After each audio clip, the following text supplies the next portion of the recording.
Bonjour à tous, je m'appelle Il est samedi et je suis là pour vous parler de RSAC.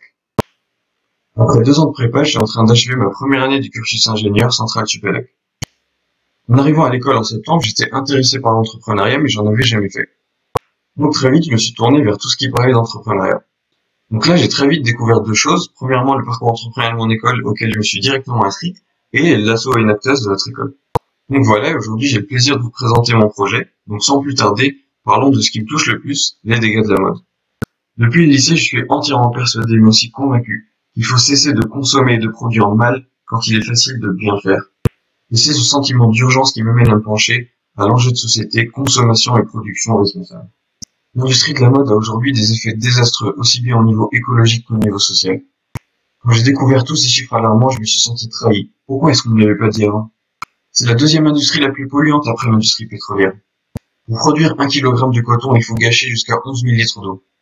C'est la culture classique du coton en fait qu'il faut pointer les doigts puisque près de 40% des articles de mode contiennent du coton. Les pesticides utilisés uniquement pour le coton représentent 10% du volume total dans le monde. Il y a aussi un fort impact social avec plus d'1 million d'intoxications et 22 000 décès par année. Cela est principalement dû aux mauvaises conditions de travail qu'on trouve à l'étranger, par exemple en Asie du Sud-Ouest. Et maintenant, et c'est ce qui me gêne le plus, le gaspillage textile et la fast fashion. Chaque année, plus de 4 millions de vêtements en bon état sont jetés en Europe. C'est là que je me pose la question, suis-je le seul à être autant gêné? Donc ici, la vraie question à se poser, c'est pourquoi est-ce que je sais que je ne suis pas seul? Pourquoi est-ce que je sais que c'est en fait un mouvement de fond? Donc j'ai très vite vérifié cela. Premièrement, l'écologie en général, c'est un mouvement de fond, avec les marches pour le climat, les COP étudiantes, les associations de développement durable dans les écoles et les universités. Ensuite, dans le domaine du textile, les initiatives se multiplient pour dénoncer les excès du domaine et trouver des alternatives, j'en parlerai tout à l'heure. Par conséquent, je me suis dit, c'est dans ce mouvement-là que mon projet va s'inscrire. Et là, j'ai eu l'idée de fabriquer des sacs à dos. Mon étude terrain s'est basée sur une approche quantitative avec des questionnaires en ligne et une approche plus qualitative en allant questionner les passants dans les rues de Paris. Donc je me suis concentré sur deux publics, les lycéens et les étudiants, pour connaître les besoins et les demandes de chacun de ces deux publics. En ce qui concerne la mode responsable, j'ai été marqué par un manque de confiance très majoritaire envers les marques dites éco-responsables. Ensuite, je me suis focalisé sur le sac à dos de manière générale, et voilà ce que je retiens. Le design est un élément crucial et de loin le critère d'affaires le plus important, en particulier chez les lycéens.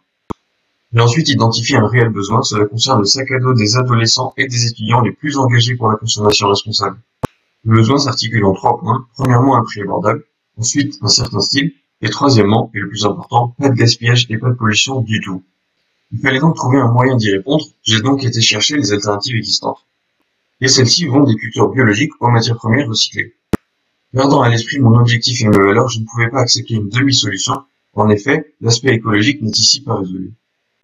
Dans les deux premières, la culture et le transport de matières premières ne sont pas supprimés, il y a toujours une forte consommation d'eau et on constate encore des dérives en ce qui concerne les conditions de travail à l'étranger. Le recyclage, lui, est intéressant car théoriquement plus durable.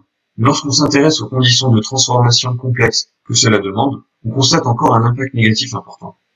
Il fallait donc trouver autre chose. Et là, j'ai le plaisir de vous présenter ma solution, la marque RSAC. Je me suis donc tourné vers une solution beaucoup plus simple. Comme le recyclage, je fais des déchets ma matière première, mais cette fois-ci, sans processus industriel derrière. Mon offre, c'est tout simplement proposer des sacs à dos à partir de jeans récupérés. C'est ce qu'on appelle le upcycling ou le surcyclage en français.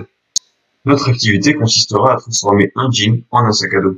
En premier lieu, il y aura l'approvisionnement en matériaux, c'est-à-dire la récupération de jeans usés, de chutes, d'invendus, ensuite leur nettoyage et la découpe des tissus, puis la fabrication des sacs à dos dans nos ateliers partenaires à l'échelle locale, et enfin la distribution de ces sacs à dos autour des ateliers. Pour un tel projet, il me fallait une équipe. La voilà. Je suis donc chef de projet et je dois remercier deux personnes qui m'ont beaucoup aidé et conseillé depuis le début de l'année, Thibaut de Vienne et Jean-Marie Julien. Voilà la mission de cette équipe et du projet RSAC. Officialiser l'upcycling pour en faire une norme, c'est-à-dire passer de tendance sur les réseaux sociaux à une marque officielle et reconnue. Aussi, il est très important pour moi que ce projet entraîne la création de communautés, de clients et de créateurs pour que ce projet prenne de l'ampleur. Ce qui me motive davantage à m'engager dans un tel projet, c'est que c'est le bon moment. Premièrement, cela correspond bien à une nouvelle mode qui est en train de s'installer.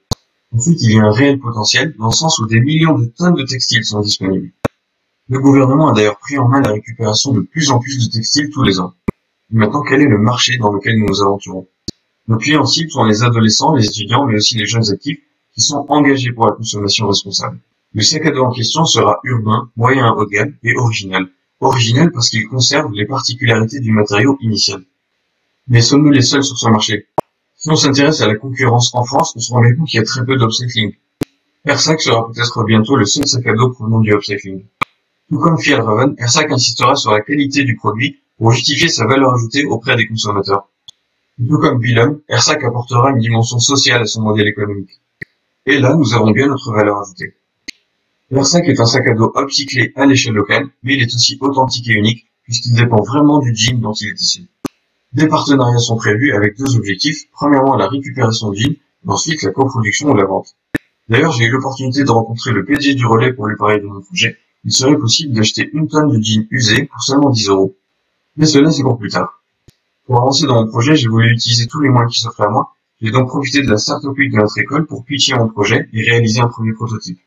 Mais en ce qui concerne l'élaboration du produit beaucoup plus professionnel, j'en suis à l'analyse de valeur.